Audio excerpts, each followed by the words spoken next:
وہ ہستی اس حقیقت کا جیتا جاگتا ثبوت تھی کہ کالی صورت اور حسن و رعنائی سے محروم جسم کے اندر ایک جگمگاتی ہوئی انسانی سیرت موجود ہو سکتی ہے۔ عام انسانی نگاہوں نے اب تک انہیں حقارت کے ساتھ دھتکار دیا تھا۔ انسانی آبادیوں میں ایک انسان اس نہ کردہ گناہ کی سزا پا رہا تھا کہ وہ بدصورت کیوں پیدا ہوا ہے، لیکن قدرت کا ہاتھ اس بدصورتی کا پردہ ہٹا کر ان کے اندر چھپی ہوئی ان خوبیوں کو آشکار کرانے والا تھا جن کی خبر اس سے عوام انسان کو خود بھی نہ تھی۔ اپنی بدصورتی سے خائف اور مایوس انسان نے اللہ کے آخری رسول کے حضور یوں فریاد کی، اے محمد صلی اللہ علیہ وسلم، میں ایمان لانا چاہتا ہوں مگر ڈرتا ہوں کہ مجھے جنت کے دروازے پر اندر جانے سے روک دیا جائے گا۔ انتہائی دل سوزی کے ساتھ وہ نظر اس ہستی کی طرف اٹھی جس میں انسانیت کا درد کوٹ کوٹ کر بھرا ہوا تھا۔ ہمیشہ سچ بولنے والی زبان سے درد میں ڈوبے ہوئے الفاظ نکلے اور سننے والوں کی سماعت پر آب حیات کے ٹھنڈے ٹھنڈے قطرے ٹپکا گئے۔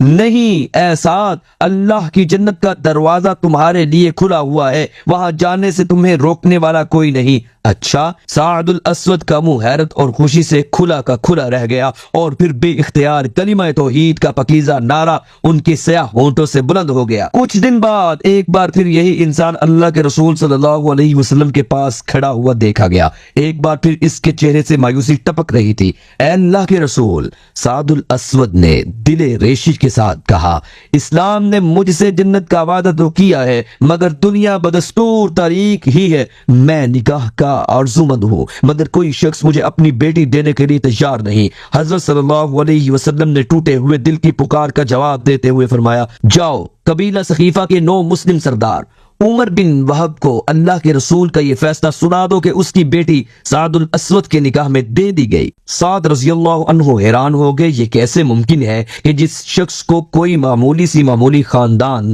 اپنے اندر جذب کرنے کو آر سمجھتا ہو، اس کو ایک معزز سردار اپنے گھر کا فرد بنانے پر آمادہ ہو جائے۔ مگر سعد امید کے ساتھ روانہ ہوئے اور معزز سردار کے دروازے پر دستک دے کر اپنی شادی کی پیشکش کر دی۔ معزز سردار یہ بات سنتے ہی آپے سے باہر ہو گیا۔ غیظ و غضب کے ابال نے اس کو یہ سوچنے کا موقع ہی نہ دیا کہ اس پیشکش کے پس منظر میں رسالت کی آواز ہے۔ اس کے سامنے محض ایک کالا انسان کھڑا تھا جس نے قبیلہ ثقیف کے خاندانی وقار کو للکارا تھا۔ سعد رضی اللہ تعالیٰ عنہ اس در سے ٹھکرا دیے گئے مگر ابھی وہ چند قدم پر ہی تھے کہ پیچھے سے ایک کامتی ہوئی نسوانی آواز نے ان کو انتہائی بےتابی کے ساتھ پکارا، اے جانے والے، اے اللہ کے بندے، اگر یہ فیصلہ محمد عربی صلی اللہ علیہ وسلم کا ہے تو مجھے منظور ہے۔ یہ آواز عمر بن وہب کی صاحبزادی کی آواز تھی۔ بیٹی کے ایمان افروز فیصلے نے باپ کو جیسے گہری نیند میں چونکا دیا تھا۔ دنیا جس شادی کا تصور بھی نہیں کر سکتی تھی وہ شادی طے ہو گئی اور سعد رضی اللہ تعالی عنہ اس تقریب کا ضروری سامان خریدنے کے لیے بازار پہنچے کہ اچانک ایک عظیم آزمائش کا موڑ سامنے آ گیا۔ انہوں نے بازار میں اس پکار کو گونجتا ہوا پایا کہ اے اللہ کے بندو، میدان جنگ کے لیے تیار ہو جاؤ، اور ساتھ چلتے چلتے رک گئے۔ شادی کے سامان کی جگہ انہوں نے جہاد کا ساز و سامان خریدنا شروع کر دیا۔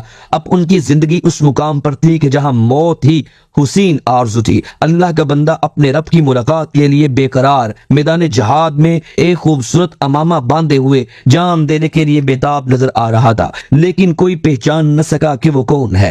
آج سعد رضی اللہ تعالی عنہ کی صورت نہیں، ان کی سیرت کا حسن دنیا کے سامنے تھا۔ ان کا جذبہ جانثاری ایک ایسا دل فریب منظر پیش کر رہا تھا کہ دیکھنے والے رشک اور حیرت سے ٹکٹکی باندھے دیکھ رہے تھے۔ یکایک ان کے ہاتھ کی سیاہی لباس کے اندر سے ظاہر ہوئی اور سب سے پہلے رسول صلی اللہ علیہ وسلم نے پہچان لیا کہ یہ سعد ہے۔ آپ نے بے اختیار آواز دی مگر آج اللہ کے رسول کی آواز بھی ان کو شہادت کی سرمستی سے نہ چوکا سکے۔ وہ بڑھتے رہے، لڑتے رہے اور عبودیت کی نامعلوم گہرائیوں میں ڈوبتے چلے گئے، اور انسان اپنے رب کے قدموں کو چھو دینے کے لیے اپنے وجود کی حدوں سے آگے نکلتا ہوا ہمیشہ کے لیے دور نکل گیا۔ سیاہ فام جسم سرخ خون میں نہایا ہوا فرش خاک پر پڑا تھا اور روح اپنے خالق حقیقی سے جا ملی تھی۔